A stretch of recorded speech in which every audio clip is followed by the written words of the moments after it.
महाभारत एक ऐसा अद्भुत रत्न है हम भारतीयों के पास, जिसको हम अभी पहचान ही नहीं पाए। आप सब लोगों से एक प्रार्थना है, देखो प्राण जाने निश्चित है, हम सबके जाने वाले हैं, किसी दिन चले जाएंगे।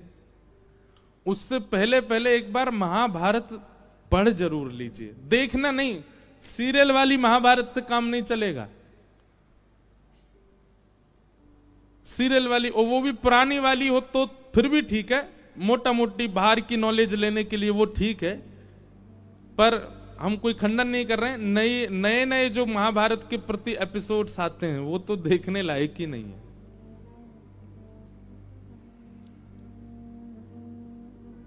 पूरी महाभारत भी देखी हो ना, उससे भी हम 2 प्रश्न कर लेंगे, बता नहीं पाएगा उत्तर। महाभारत कोई कथा नहीं है, महाभारत कोई चरित्र नहीं है, महाभारत कोई एक स्क्रिप्ट नहीं है। वेद व्यास जी कहते हैं यन्ने भारत तन्ने भारत। महाभारत में जो लिखा है वही पूरी दुनिया में घटता है, और महाभारत में जिसका उल्लेख नहीं किया है वेद व्यास जी ने, आप घनघोर कलिकाल तक भी प्रतीक्षा कर लीजिए, वो दृश्य आपको दिखेगा नहीं जो महाभारत में नहीं लिखा। मतलब आप जो कुछ भी देख रहे हो हर दिन, सब महाभारत में वर्णन है। चाहे व्यक्ति के स्वभाव से रिलेटेड हो, चाहे व्यक्ति की विचारधारा से रिलेटेड हो, चाहे राक्षसत्व से रिलेटेड हो, चाहे अच्छे व्यक्तित्व से रिलेटेड हो, सब कुछ महाभारत में वर्णन है। ऐसी महाभारत, एक बार उसका दर्शन जरूर करना चाहिए आद्योपांत। आप कुछ नहीं तो हिंदी अनुवादित ही ले आइए, 4-5 खंडों में आएगी, रोज पढ़िए महाभारत। और महाभारत में भी मैं कथा में कहा करता हूं, 3 लोगों के ऊपर विशेष फोकस कीजिएगा, और तीनों की नाम राशि एक ही है। पहले तो कृष्ण, दूसरे कर्ण, और तीसरी कुंती। तीनों पे आप इन तीनों के भाव देखने के बाद आश्चर्य करोगे अपने ऊपर कि हम किस बात से दुखी थे, हम किस चीज को लेकर के दुखी थे। भगवान ने बहुत बड़ी कृपा की कि ये सब हमारे साथ नहीं हुआ जो कुंती, कर्ण और कृष्ण ने देखा है।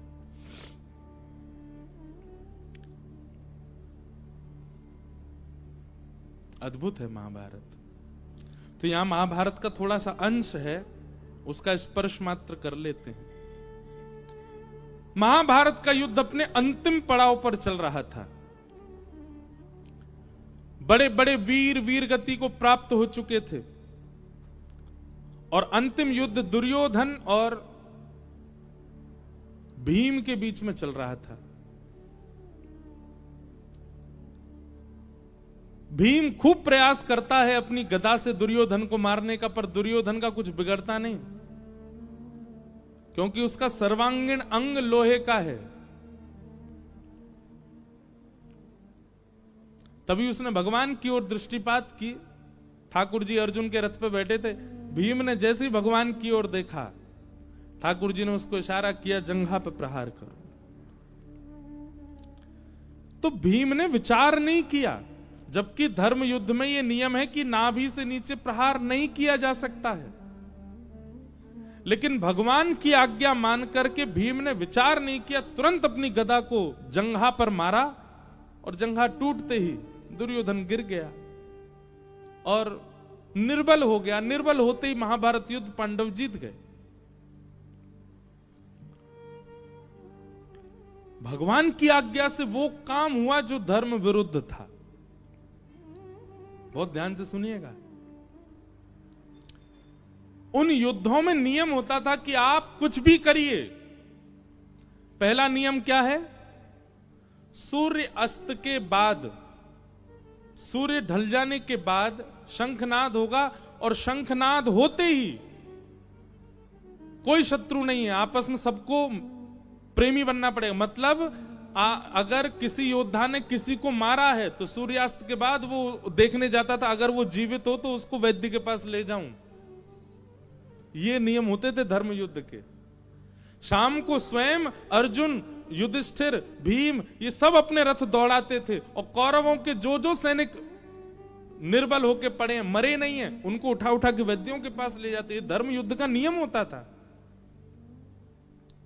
सूर्य उदय होते ही सब शत्रु हैं और सूर्यास्त होते ही सब मित्र हैं। व्यक्ति का भी ये नियम होना चाहिए। आप दिन भर में किसी से भी लड़ लिए, झगड़ लिए, कुछ भी हो गया हो, पर जैसे ही आपको पता चलता है सूर्यास्त हो गया, अब शाम हो गई, तो अब ये प्रतीक्षा मत कीजिए कि वो मुझसे बात करे या ठीक है उदासी रंग, नहीं, आप स्वयं उससे चर्चा कर लो। मतलब जब तक सूर्य उदय ना हो तब तक आप उससे प्रेम से, और हो सके तो रात में ही उस प्रॉब्लम को, आपकी लड़ाई झगड़ा जो भी था उसको समाप्त कर लीजिए। ये एक धार्मिक व्यक्ति का लक्षण है। वो किसी से बहुत लंबे समय तक लड़ाई झगड़ा उदासी रखता नहीं है। सीधी बात, वैष्णव विवादों में कभी नहीं रहता, वो तो संवाद में रहता है, विवाद में नहीं। विवाद में तो संसारी लोग रहते हैं, वो ढूंढते ही रहते हैं किससे कैसे लड़ूं। और वैष्णव का स्वभाव होता है कि मेरी सबसे सुलह रहे, किसी से मेरी बिगड़े ना। अगर महाभारत के सूत्र को कोई अपना ले, संसार कलयुग आ ही नहीं पाएगा, सतयुग प्रारंभ हो जाएगा। चाहे माता पिता का हो, चाहे बालकों का माता पिता से हो, माता पिता का बालकों से हो, पति पत्नी का हो, सूर्यास्त के बाद फिर लड़ाई नहीं होनी चाहिए। फिर आपको सुलह कर लेनी चाहिए, चाहे जैसे भी, चाहे आपको झुक के करनी पड़े, अपनी गलती मान के करनी पड़े, कर लो। ये महाभारत का नियम था कि शाम होते ही योद्धा ने जिसको मारा है वो स्वयं ही उसको ले जाता था चिकित्सा के लिए। महाभारत का यह नियम था कि नाभि से नीचे आप किसी को प्रहार कर ही नहीं सकते। कई नियम महाभारत में थे, परंतु आज एक उस नियम का उल्लंघन, और वो भी भीम ने किया, और वो भी भगवान की आज्ञा से किया। जंघा पर मारो इसकी। भीम ने विचार नहीं किया कि ये तो गलत है, भगवान आज्ञा कर रहे हैं, यही देखेंगे बाद में, मार दिया गदा। और जैसे ही दुर्योधन गिरा, अब कौरव पक्षों में ज्यादा लोग तो थे नहीं विवाद करने के लिए, पर बलराम जी को यह बात पता चल गई, जंघा पर प्रहार किया गया। बलराम जी महाभारत युद्ध में नहीं थे, क्योंकि उनको यह था कि एक तरफ मेरा भाई है, दूसरी तरफ मेरा शिष्य है दुर्योधन, मैं किस तरफ जाऊं? एक तरफ भ्रातृ प्रेम और एक तरफ शिष्य प्रेम।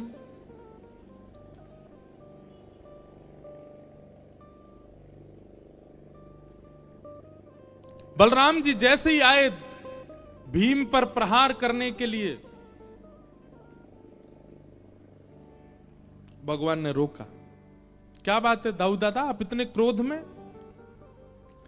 भगवान कहते हैं, लाला देख, तू तो भक्त वत्सल है, तू तो कृपा करे सबन पे, मैं तोते कछु ना कहूंगो, तू दूर हट जा, मेरे बीच में मत आवे, तू तो अपने भक्तन को पक्षधर बन जावे।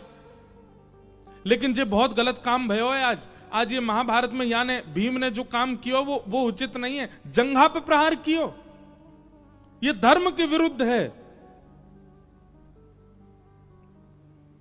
ठाकुर जी मंद मंद मुस्काने लगे। बंधुओं, अब भगवान कृष्ण को किस नाम से संबोधित करूं, कभी कभी मैं सोच में पड़ जाता हूं कि ऐसा कोई शीर्षक नहीं, ऐसा कोई संबोधन नहीं जिससे मैं ठाकुर जी को संबोधित करूं। इनका दिमाग, इनके विचार, इनकी सोच अलग है। दुनिया मॉडर्न किसको कहती है? मॉडर्न विचारधारा, बहुत बहुत बहुत विस्तृत सोच, ये संसार में है ही नहीं किसी की, श्री कृष्ण की है। ठाकुर जी कहते हैं, अच्छा दाऊ दादा, मतलब भीम ने धर्म विरुद्ध काम किया, हां जंघा पे प्रहार किया, और उसके लिए आप गदा उठा के उसको मारने आए हो। दाऊ दादा बोले हम बे, बोले ये गदा आपने तब उठाई होती जब भरी सभा में द्रौपदी का चीरहरण हो रहा था।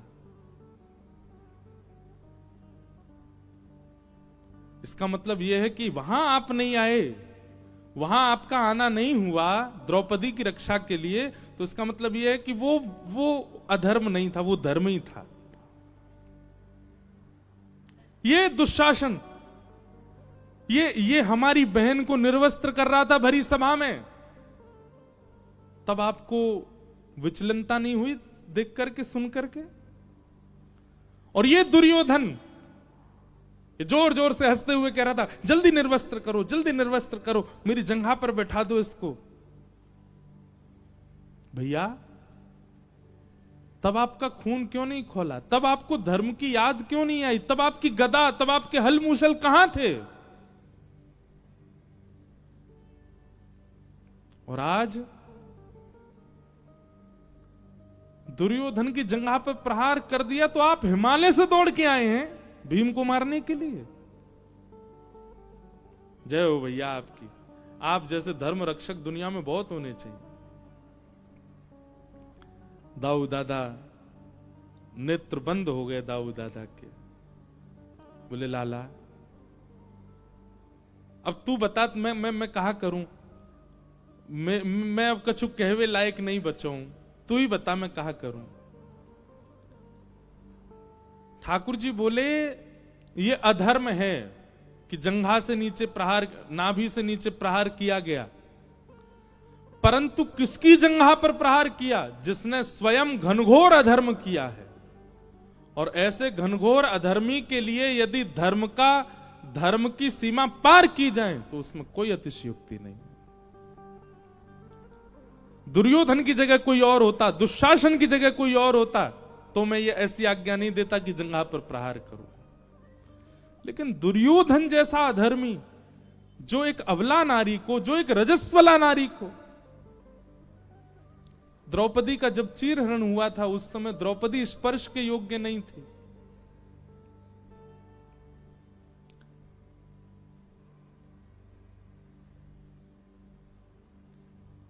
अपने 5 पतियों को देखती है, इस बात का गौरव होता था द्रौपदी को कि दुनिया के एक पति, मेरे 5 हैं, लेकिन 5 अपनी नजर नीचे करके बैठे हैं। द्रौपदी को मन में आया कि इतने बड़े बड़े सब यहां बैठे हैं, ये सब मुझे निर्वस्त्र नहीं होने देंगे, इनके घर की बहू हूं मैं। अपने आप को पितामह कहने वाले भीष्म,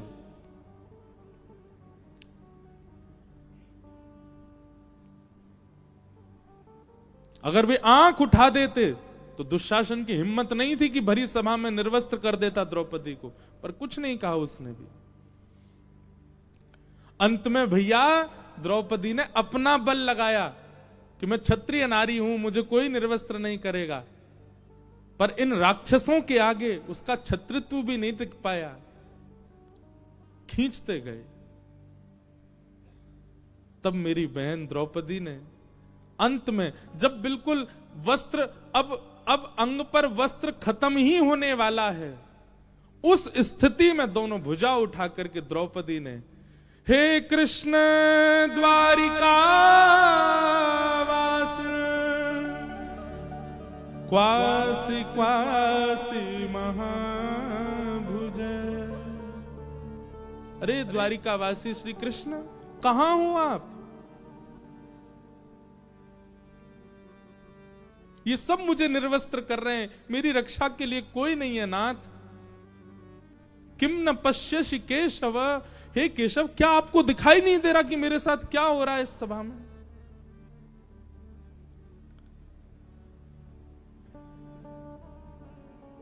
दुशासन की भुजा थकित भई, कहां अंतिम छोड़ खींचते ही निर्वस्त्र होने वाली थी द्रौपदी, उसी स्थिति में वशन रूप भय श्याम, द्वारिकाधीश दौड़ करके गए, वस्त्र बन गए, और खींचते खींचते थक गया दुशासन, निर्वस्त्र नहीं कर पाया।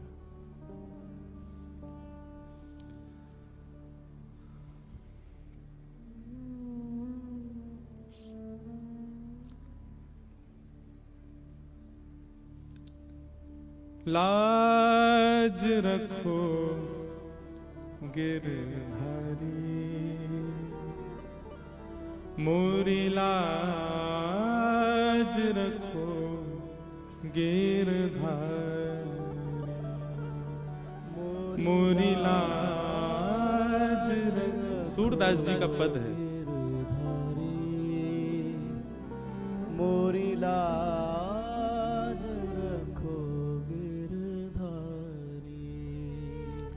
जैसी लाज राखी द्रौपदी की, जैसी लाज राखी द्रौपदी की, जैसी लाज राखी द्रौपदी की, जैसी लाज राखी द्रौपदी की, होनो ना दीन उघारी, होनो ना दीन उघारी। हे द्वारिकाधीश, जैसी लाज आपने द्रौपदी की रखी, हमारी रखो ना। जैसी लाज राखी द्रौपदी की, जैसी लाज राखी द्रौपदी की, होन ना दीन उघारी,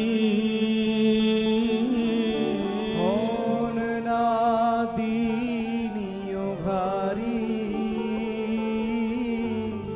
खेचत खेचत दो भुज थाके, खेचत खेचत दो भुज थाके,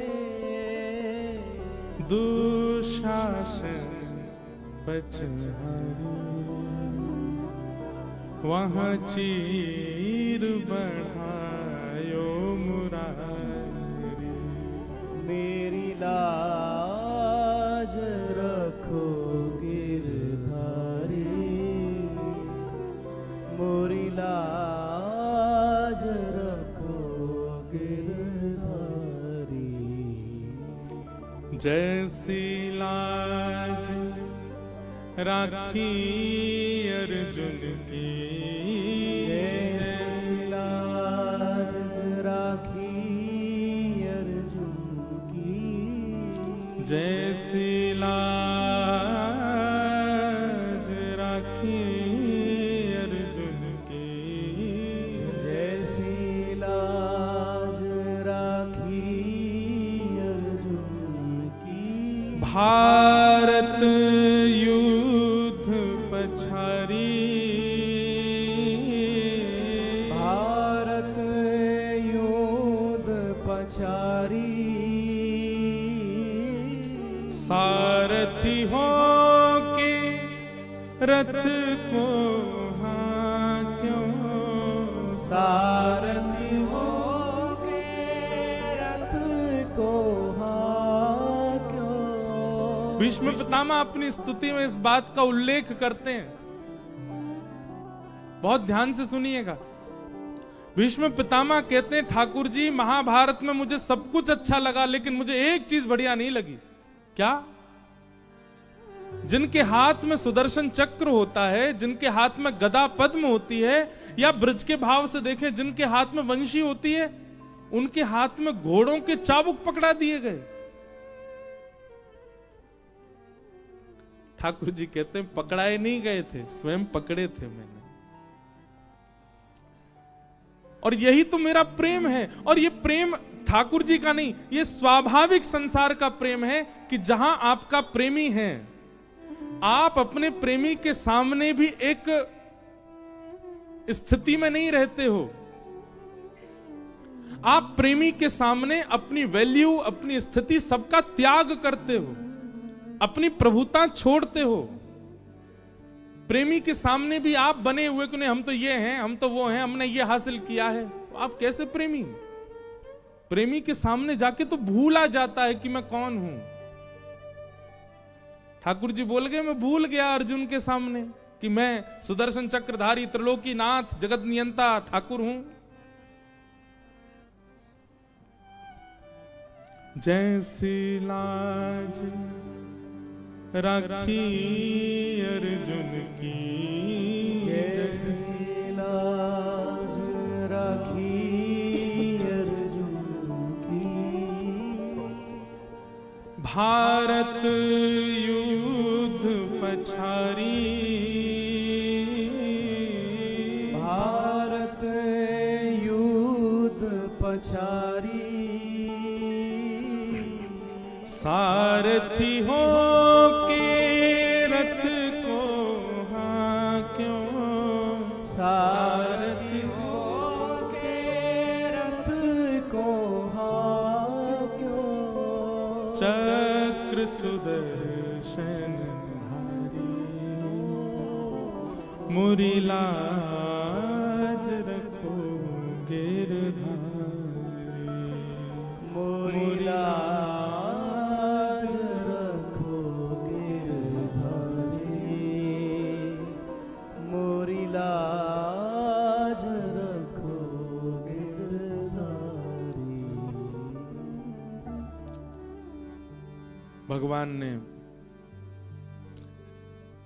आज बलराम जी से कह रहे हैं, बोले दाऊ दादा, अगर आप द्रौपदी के चीरहरण के समय इतने क्रोध में भर करके आए होते ना, और आकर के उस समय दुर्योधन दुशासन इन सबको सबक सिखाया होता, तो महाभारत युद्ध ही नहीं होता।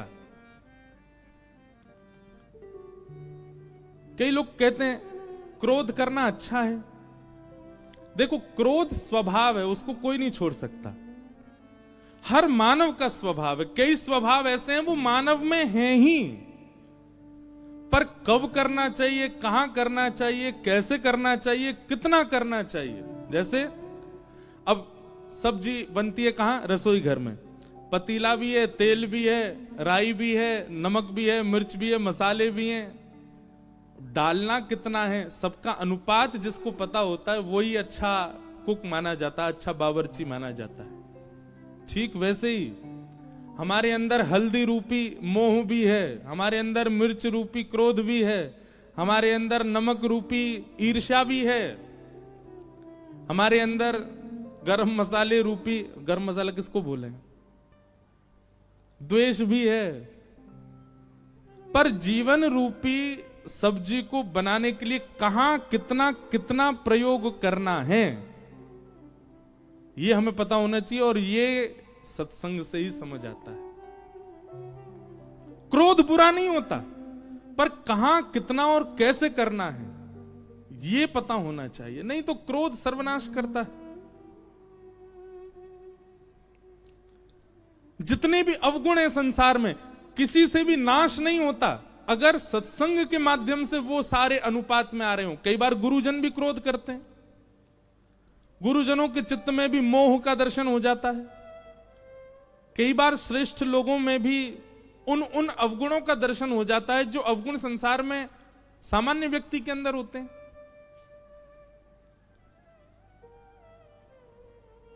अवगुण नाश कब करता है? जब सत्संग का छोंक उसमें ना लगा हो। नहीं तो सत्संग यदि है तो अवगुण भी कई बार भगवत प्राप्ति करा देता है।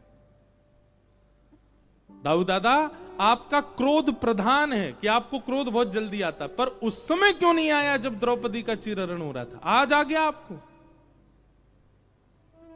और आज आप धर्म की रक्षा की बात कर रहे हैं। दाऊ दादा ने हाथ जोड़े, बोले लाला मुझे क्षमा कर दे, मुझे तो गलती है गई। और ठाकुर जी महाभारत का युद्ध पांडवों को जिता के ले गए। अद्भुत है महाभारत की कथा। आगे फिर कथा आती है कि दुर्योधन तो हार गया, गिर गया, पर अभी भी जीतने की इच्छा उसके चित्त में थी। तो उसने अश्वत्थामा गुरुपुत्र को आज्ञा की कि जाओ सोते हुए पांडवों को मार दो, हमें कैसे भी जीत चाहिए। और अश्वत्थामा मारने के लिए गया तो भगवान पांचों को लेकर के कहीं और चले गए। अंधेरे के कारण द्रौपदी के 5 पुत्र मार दिए अश्वत्थामा ने। नियम का अतिक्रमण करना किसी वस्तु की प्राप्ति के लिए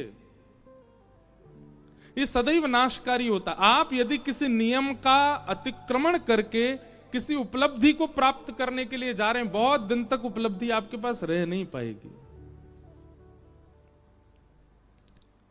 नियम का, व्यवस्था का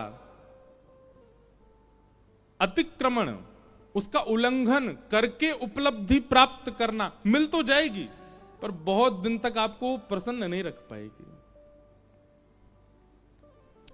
इसलिए जो नियम, दायरे और बने हुए हैं व्यवस्था, उसमें ही रह करके जितना हो सके उस क्रिया का पालन करना चाहिए। उससे मिलने वाली उपलब्धि ज्यादा श्रेष्ठ है, श्रेयस्कर है।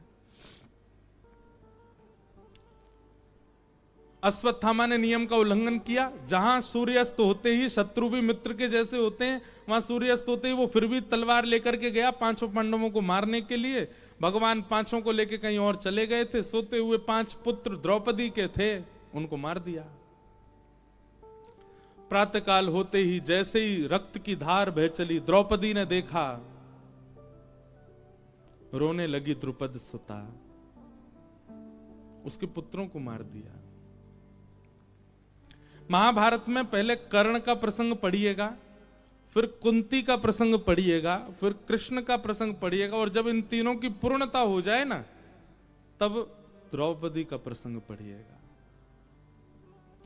एक से एक अद्भुत महाभारत के ये सब पात्र हैं जो आपके जीवन को एक राह दिखाने लायक है। हम ना जाने क्या क्या पढ़ने लग गए हैं आजकल बच्चे, कुछ भी पढ़ते हैं। पढ़ना है तो इनको पढ़िए, इनसे सीखिए। द्रौपदी, द्रौपदी का दूसरा नाम क्या है? कृष्णा। क्या नाम है? कृष्णा। भगवान ने अपना नाम द्रौपदी को दिया है। ठाकुर जी का नाम है कृष्ण, आ की मात्रा नहीं है उसमें, और आ की मात्रा लगाते ही द्रौपदी का नाम हो जाता है कृष्णा। हमारे संस्कृत में एक नियम है कि अगर नाम के अंत में इकार, ई की मात्रा और आकार, आ की मात्रा आती है, तो वो स्त्रीलिंग शब्द हो जाता है अधिकतर। इसलिए माताएं बहनों के जितने भी नाम होंगे सब में अंत में इकार या आकार यही होंगे ज्यादातर। तो कृष्णा जब आप कहते हैं तो वो स्त्रीलिंग हो जाता है। मैंने इस बात को कई बार कथाओं में भी कहा है कि महामंत्र का जाप हरे कृष्णा कृष्णा कृष्णा हरे हरे, हरे राम राम राम हरे हरे। अगर आप हरे कृष्णा कृष्णा बोलते हैं तो मुक्ति तो आपको मिल जाएगी, लेकिन वैकुंठ के द्वार पर द्रौपदी आपका स्वागत करेगी। आइए आइए आइए आइए, आपने मेरा बहुत भजन किया। आप कहोगे हमने तो ठाकुर जी का किया था। द्रौपदी कही कृष्णा नाम तो मेरा है, ठाकुर जी का नाम तो कृष्ण है। अब रही बात महामंत्र में, कई लोग हमारे इस्कॉन के भी और गौड़िया वैष्णव लोग वो आकार ही बोलते हैं। तो उसके पीछे कारण यह है कि गौड़ियाओं में जो पूर्वाचार्य हुए वो अधिकतर बंगाल के हुए, और बंगाल में आज भी राम नहीं बोलेंगे, रामो कृष्ण।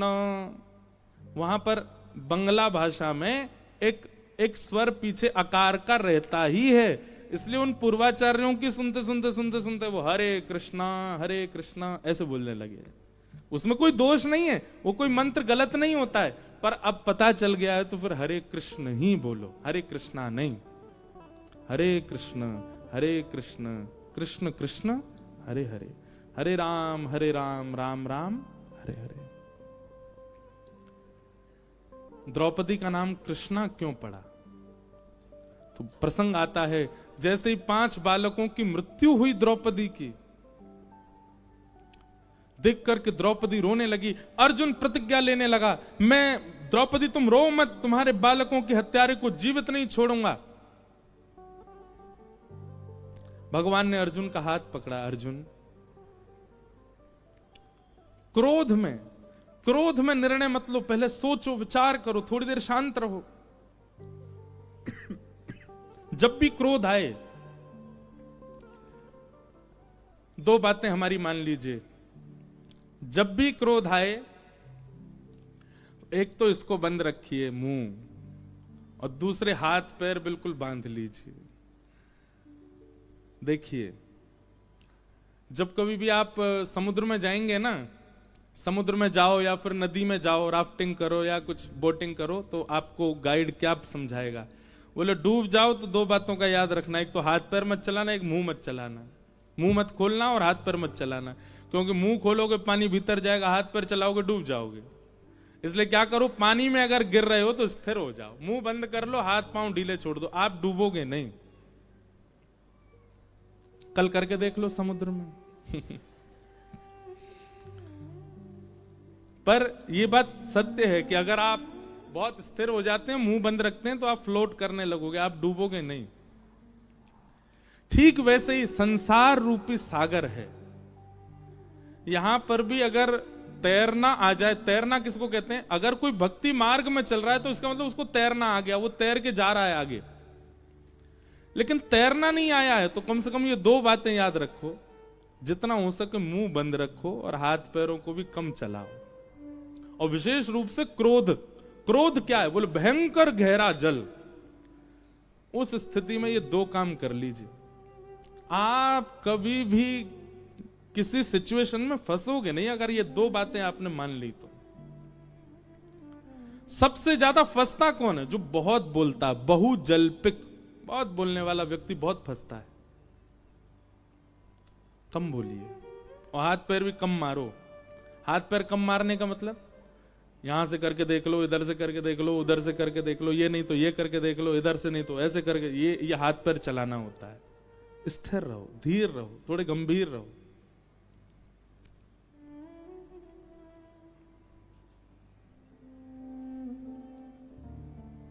भगवान ने अर्जुन का हाथ पकड़ा, अर्जुन क्रोध में बोलो नहीं।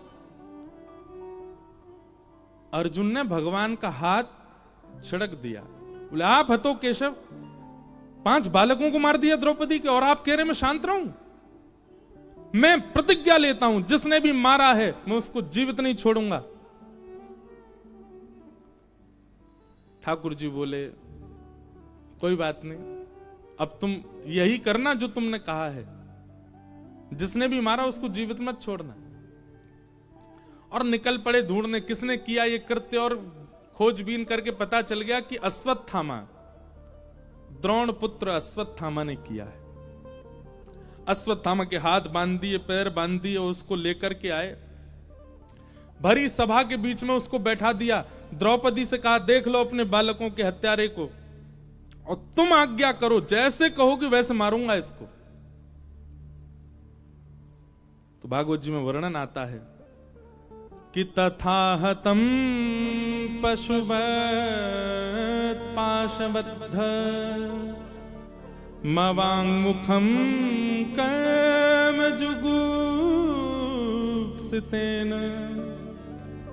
निरीक्ष्य कृष्णापकृतं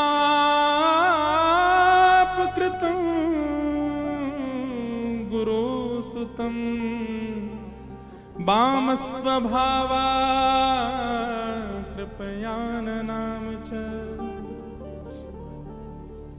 हाथ बंधे हैं, पैर बंधे हैं, मुख बंधा है, और घसीट के लाया गया तो सारा अंग उसका छिला है। ये देख करके 5 बालकों की मां जिनकी हत्या हो गई थी, उन मृतक बालकों की मां द्रौपदी के चित्त में करुणा आ गई, दया आ गई। ये नहीं हो सकता। हमारे बालक को कोई पीट के चला गया और उसको देख के हमको दया आवे, ये नहीं हो सकता। यहां तो जान से मार दिए 5 बालक, और उस हत्यारे को देख करके द्रौपदी के चित्त में दया आ गई। जैसे ही दया प्रकट हुई द्रौपदी के, नेत्र सजल हुए, भगवान ने तुरंत नामकरण कर दिया द्रौपदी का। बोले ये द्रौपदी नहीं, ये कृष्णा है, मैं कृष्ण, मेरी बहन कृष्णा। अवगुण नहीं देखा इसने उसका दोष प्रधान नहीं रखा। दोष प्रधान रखती तो क्रोध करती, पर नहीं, ये करुणा कर रही है, ये दया कर रही है। लिख लीजिए, ठाकुर जी को सबसे प्रिय गुण यदि किसी व्यक्ति का है तो वो है दया, करुणा। बहुत प्रिय है ठाकुर जी, क्योंकि वो स्वयं करुणावान है, स्वयं दया निधान है।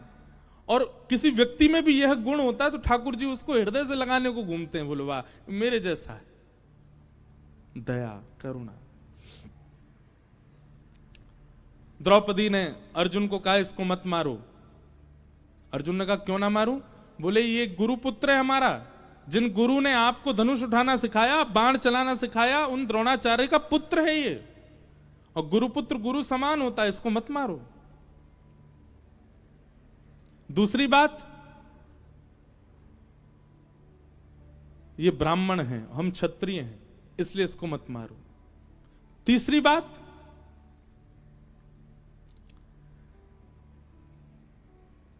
इनकी माताजी पहले ही विधवा हो चुकी हैं, उनके पति नहीं है, और ये इकलौता पुत्र है उनका, इसको मारने से इनकी माताजी बिल्कुल अकेली पड़ जाएंगी, इसलिए इसको मत मारो। पांचवी बात, पुत्र की मृत्यु का विरह वेदना मां को कितनी होती है ये मैं जानती हूं अर्जुन, मेरे पुत्र मरे हैं।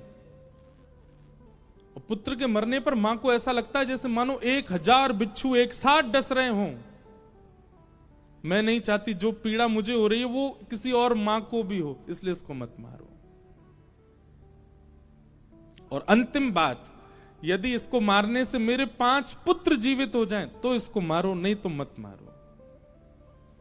ये बात सुन के सब तो स्तब्ध हो गए, पर दूर खड़े द्वारिकाधीश ताली बजाने लगे, वाह द्रौपदी वाह। एक बात याद रखिए, जब आप बहुत सहज लाइफ जी रहे हो ना, कोई उतार चढ़ाव नहीं है लाइफ में, बहुत सिंपल चल रहा है, सुबह उठते हो, चाय पीते हो, नाश्ता करते हो, अपना काम करते हो, दोपहर का भोजन करते हो, हंसते खेलते हो, नहाते हो, धोते हो, बच्चों के साथ घूमते हो, रात्रि में आते हो, भोजन पाके सो जाते हो, इजी लाइफ चल रही है। इसका मतलब है अभी टेस्ट आपके चल नहीं रहे, अभी नॉर्मल डेज होते हैं स्कूल के, वो वाले हैं। और जैसे ही कोई परिस्थिति आती है, समझ जाओ, जैसे कभी कभी स्कूल जाते थे ना तो हमारी टीचर हंसती हुई आती थी, किसी किसी दिन हमारी जो क्लास टीचर होती थी, तो उनको हंसते हुए देखते थे, सब बच्चे कहते गुड मॉर्निंग मैम, खुश हो जाती, फिर बोलती आज बहुत खुश हूं मैं। मैंने हम सब बच्चे कहते क्यों मैम? क्योंकि आज मैं सरप्राइज टेस्ट लेने वाली हूं। बच्चों के प्राण हलक में आ जाते, अब तो गए। और वो सरप्राइज टेस्ट होता था, पहले से बताया नहीं गया, अब सीधे एग्जाम हो रहा है। ये जो भीतर बैठे हैं ना मंदिर में 4 भुजा वाले, इनको सरप्राइज टेस्ट लेना बहुत अच्छा लगता है, और ये सरप्राइज ही लेते, बता के कभी नहीं लेते। हाँ, लेकिन कई बार आप लोगों ने अनुभव किया होगा, कई बार बता के लेते हैं। आपने कोई कर्म किया, आपको पता होता है इसका मुझे भोगना तो पड़ेगा कभी ना कभी, वो है जो पहले से बता दिया गया है, उसका आपको पहले ही स्कीम दे दी गई है, सिलेबस बता दिया गया है, बोले ये तो भोगोगे बेटा। और कई बार आप कर्म कुछ भोगते हैं, आपकी लाइफ में कुछ आता है, तो आपका दिमाग अपने आप घूमता है, मैंने तब ऐसा किया था, उसी का ही मिल रहा है ये मुझको। ये तो वो हैं जो आपको प्री डिसाइडेड हैं, पहले से बता दिए गए हैं, पर अधिकतर सरप्राइज टेस्ट होते हैं, सरप्राइज एग्जाम होते हैं। और याद रखिएगा, उस समय जब सरप्राइज टेस्ट होता है, उस समय आप कितने धैर्यवान हो, आपकी बुद्धि उस समय क्या सोच रही है, आप उस समय क्या बोल रहे हो, उन सब पर दृष्टि रखते हैं ठाकुर जी। आप जैसे विचलित हो जाते हो, व्याकुल हो जाते हो, कुछ भी बोलने लगते हो, बड़बड़ाने लगते हो, नींद नहीं आ रही है, डिप्रेशन में चले गए, दवाइयां खा रहे हो, डॉक्टर के पास जा रहे हो, ठाकुर जी बोले हो गया, आ गई नानी याद, अब नहीं कर पाएगा कुछ। लेकिन उस समय आपकी स्थिरता, धैर्यता, वो कामनेस, उससे ठाकुर जी बहुत प्रसन्न होते, चलो ये निकाल लेगा। और जब आपका वो स्थिरपन ठाकुर जी देखते हैं ना, तो और इजी कर देते हैं फिर उसको। इसलिए आपकी परिस्थिति में आप कैसा रिएक्ट करते हो वो ठाकुर जी देखते हैं, आपका रिएक्शन देखते हैं। द्रौपदी का रिएक्शन देख रहे थे ठाकुर जी। 5 बालक मर गए इसके और हत्यारा सामने बैठा है और ये कह रही उसको छोड़ दो, और छोड़ने के भी रीजन कितने अच्छे अच्छे बताए। भगवान ने ताली बजाई, नाम दे दिया, बोले इसका नाम द्रौपदी नहीं, कृष्णा है इसका नाम। भगवान ने तो ताली बजाई, अर्जुन फंस गया। अर्जुन बोला द्रौपदी तुम दया कर रही हो, मैं तो इसको नहीं छोड़ूंगा। तुरंत भगवान बोले अर्जुन, मां जब तक आज्ञा नहीं देगी तब तक उसके बालकों के हत्यारे को सजा नहीं मिलेगी। इसलिए द्रौपदी की आज्ञा नहीं है, इसलिए तुम उसकी आज्ञा का पालन करो। वो नहीं मारना तो नहीं मारना। अर्जुन ने अपने तलवार नीचे रख दी। तभी भगवान बोले अरे तुमने तलवार क्यों रख दी? अर्जुन बोले आप ही तो बोले मां की। बोले वो तो ठीक है, पर दूसरी बात भी तो सुनो। बोले क्या? तुमने तो प्रतिज्ञा ली थी कि बालकों के हत्यारा जो भी होगा उसको जीवित नहीं छोड़ोगे। अगर क्षत्रिय यदि प्रतिज्ञा का पालन ना करे तो उसको 2000 वर्ष के लिए प्रेत बनना पड़ता है। अपनी प्रतिज्ञा तोड़ोगे? मैंने तुम्हारा हाथ पकड़ा था कि क्रोध में मत कहो, तुमने मेरा हाथ छड़का दिया, तब बोल रहे थे कि बालकों के हत्यारे को जीवित नहीं छोड़ूं। अपनी प्रतिज्ञा पूरी करो। अर्जुन ने तलवार उठाई, बोले हाँ प्रतिज्ञा तो पूरी करूंगा। तुरंत भगवान बोले अच्छा अर्जुन, एक बार बड़े भैया से आज्ञा लो। बड़े भैया सामने खड़े, तुम अपना काम करो, बड़े भैया से तो पूछो। हाँ युधिष्ठिर जी आप बताइए, आप क्या कहना चाहते हैं? युधिष्ठिर जी बोले मैं द्रौपदी के पक्ष में हूं, इसको नहीं मारना चाहिए। भगवान बोले बड़े भैया की बात मानो अर्जुन। अर्जुन ने तलवार छोड़ दी। भगवान बोले बड़े भैया केवल युधिष्ठिर हैं, भीम भी तो है, उससे पूछो। भीम से पूछा, बोले आप बताओ। भीम बोले तू छोड़ इसको, मैं मारता हूं। भगवान बोले छोटे दोनों बड़े भैया की बात मानो। नकुल सहदेव से पूछा, नकुल सहदेव बोले हम भी द्रौपदी के पक्ष में हैं।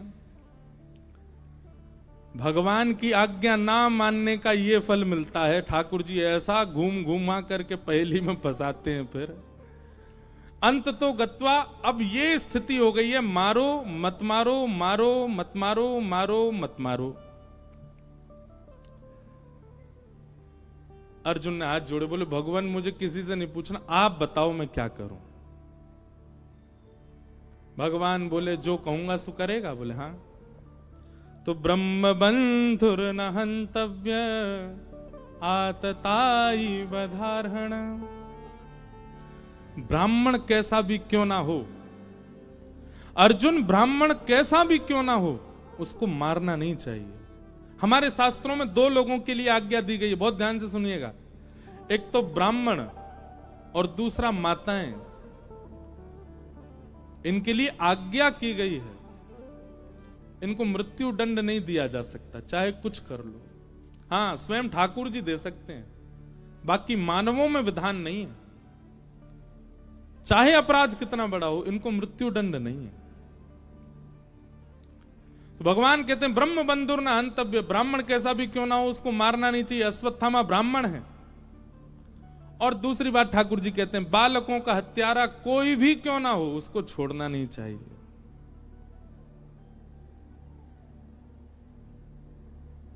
अर्जुन मैंने शास्त्र सम्मत बात कही है, बालकों का हत्यारा भी है ये और ब्राह्मण भी है।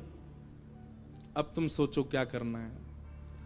अर्जुन बोला मुझे चक्कर आ रहे हैं, मैं पागल था आधा पहले, अब पूरा हो जाऊंगा।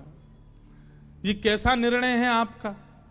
एक की मानो दूसरे की मानो, अपनी प्रतिज्ञा करो, ये करो वो करो। आपसे पूछा तो आपने और ज्यादा मेरे को असमंजस में डाल दिया। ठाकुर जी बोले क्रोध में निर्णय नहीं लेना है अर्जुन, नहीं तो ऐसे ही फंसोगे हमेशा। अब मैं क्या करूं मुझे ये बताइए। भगवान बोले कुछ नहीं, एकांत में बैठो विचार करो, इन सब का क्या उत्तर निकलता है फिर करो। अर्जुन ने विचार किया, अर्जुन को समझ आ गया मृत्यु दंड से भी बड़ा दंड देना है इसको, और मृत्यु दंड से भी बड़ा दंड है अपमान। किसी श्रेष्ठ व्यक्ति का, किसी नामी व्यक्ति का भरी सभा में अपमान होना, ये मृत्यु दंड से भी बड़ा दंड है। आधी मूंछ, आधी दाढ़ी, आधे केश मूड़ करके, उसका शिखा छेदन करके, और मणिम जहार मूर्धन्यम, हर ब्राह्मण के मस्तिष्क में एक मणि होती है, उस मणि को निकाल करके धक्के दे के भगा दिया अश्वत्थामा को। अश्वत्थामा अपनी बदले की आग में जल रहा था। उसने तभी विचार किया, इन पांडवों का वंश बढ़े ही ना, ऐसा कुछ कर जाऊं मैं। तभी उसने विचार किया कि अर्जुन का पुत्र अभिमन्यु जब मारा गया था महाभारत में, उसकी पत्नी गर्भवती थी, और उत्तरा के गर्भस्थ शिशु को मारने के लिए अश्वत्थामा ने ब्रह्मास्त्र छोड़ दिया। जैसे ही ब्रह्मास्त्र छोड़ा, अब यहां पांडवों में स्थिति क्या थी? भगवान सब पांडवों से बोले, भैया देखो महाभारत युद्ध हो गया, सब काम हो गए, अब तुम लोग प्रेम से हस्तिनापुर संभालो, मैं वापस द्वारिका जा रहा हूं। जैसे ही भगवान द्वारिका जाने के लिए रथ में बैठे, उसी समय अश्वत्थामा ने ब्रह्मास्त्र छोड़ा उत्तरा के बालक को मारने के लिए, जो कि अभी गर्भ में है, 1 महीने का बालक है। उत्तरा को जैसे ही ब्रह्मास्त्र दिखा, किसी के पास नहीं गई, सीधे द्वारिकाधीश के श्री चरणों में दौड़ी है। हे नाथ, पाहि पाहि महायोगिन देव देव जगतपते, नान्यम तद भयम पश्ये यत्र मृत्यु परस्परम। द्वारिकाधीश रथ में बैठ रहे थे द्वारिका आने के लिए, तभी दौड़ी दौड़ी उत्तरा गई, चरणों में गिर गई, नाथ मुझे कुछ भी हो जाए, मेरे बालक को बचा लीजिए बस आप। बंधुओं, ठाकुर जी ने अंगुष्ठ मात्र एक रूप धारण किया और उत्तरा के गर्भ में प्रवेश करके अपनी चक्रा नाम की, भगवान की गदा का नाम क्या है बताओ? चक्रा। क्या नाम है? अपनी गदा को इतनी द्रुत गति से घुमाया ठाकुर जी ने, द्रुत गति से घुमाया, बालक की रक्षा हो गई। अब यहां एक बहुत सुंदर बात आती है, मुझे बहुत अच्छी लगती है बात। क्या?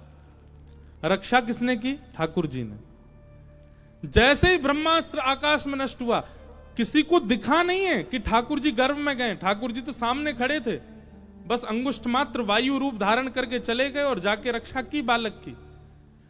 जैसे ही आकाश में ब्रह्मास्त्र नष्ट हुआ, सब जय जयकार करने लगे, अरे हमारे द्वारिकाधीश की जय, बाल कृष्ण लाल की जय, नंद के लाला की जय। ठाकुर जी बोले, जी सब कहा कर रहे हो? मेरी जय जयकार काहे को कर रहे हो? बोले, आपने तो रक्षा करी।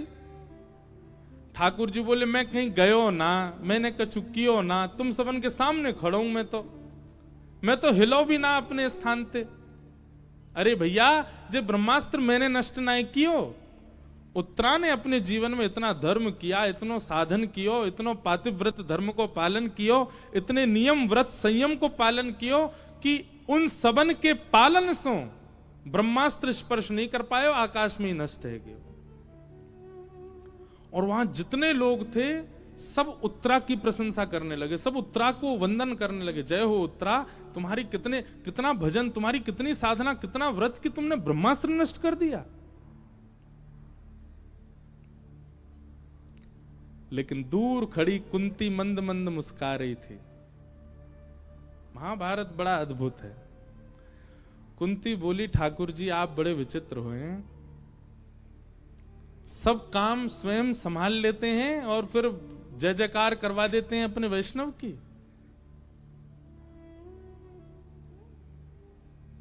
मुझे लगता है कि मैंने कथा सुनाई और आप सुनकर के अपने संशयों से मुक्त हो गए, तो ये मेरी बहुत बड़ी मूर्खता है। आपके संशय का समाधान व्यक्ति नहीं कर सकता, उस व्यक्ति के चित्त में ठाकुर जी ही बैठ करके समाधिस्थ करवाते हैं, समाधान करवाते हैं। आपको लगता है आपने कथा करा ली? नहीं। ठाकुर जी, मैं अगर अभिमान करूं कि मेरा कंठ इतना बढ़िया, मैं इतनी बढ़िया कथा करी आदि, रात में भगवान यहां से दबा दें गला, ले बेटा आप कल की कथा करियो, हो पाएगी? आप सोचो आपने इतनी बढ़िया कथा करा ली, भगवान नहीं करे ठाकुर जी ऐसा ही कुछ कर दें, कल कुछ हो ही नहीं पाए, फिर? श्रीमद् भागवत में उद्धव से बात करते हुए भगवान इस बात को कहते हैं, नृदेह माद्यम सुलभम सुदुर्लभम प्लवम सुकल्पम गुरुकर्ण धारम मयानुकूलेन नभस्वतेरतम। किसी भी उपलब्धि को प्राप्त करने के बाद उद्धव अपनी सीधी भुजा उठाओ, क्योंकि सीधी भुजा भगवान का स्वरूप मानी जाती है। सीधी भुजा उठा करके अपनी कमर ऐसे थपथपाओ और तब नेत्र बंद करके विश्वास किया करो ठाकुर जी हैं इसलिए मैं कर पा रहा हूं। मेरी दृष्टि या ठाकुर जी का 1% भी किसी के प्रति यदि भाव नहीं होता ना, कुछ नहीं कर सकता। रावण दशानन है, ये भी राम जी की कृपा है रावण के ऊपर। रावण स्वर्ण की नगरी का राजा, ये भी राम जी की कृपा है।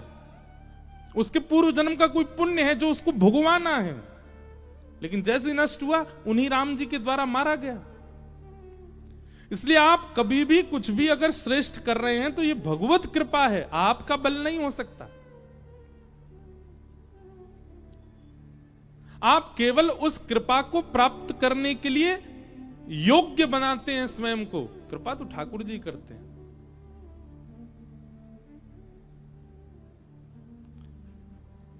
जल तो है, पर पीने के लिए ग्लास को ठोक पीट करके उसको आकृति दी जाती है, तब उसमें जल समाता है। आप परिश्रम करके, आप श्रेष्ठ बन करके स्वयं को योग्य बनाते हैं कि ठाकुर जी अब कृपा करो। योग्य तो बहुत होते हैं, पर कृपा सब पर नहीं होती, किसी किसी पर होती है। किसी पर इसी जन्म के फलों से होती है, किसी के पूर्व जन्म के कर्म से होती है, होती सब पर है। लेकिन ठाकुर जी का स्वभाव क्या है? क्रेडिट्स कभी नहीं लेते। करवा करके आपकी जय जय हो जाएगी और ठाकुर जी मंद मंद मुस्काते रहते हैं, वाह बहुत बढ़िया, आनंद करो। करवाया ठाकुर जी नहीं।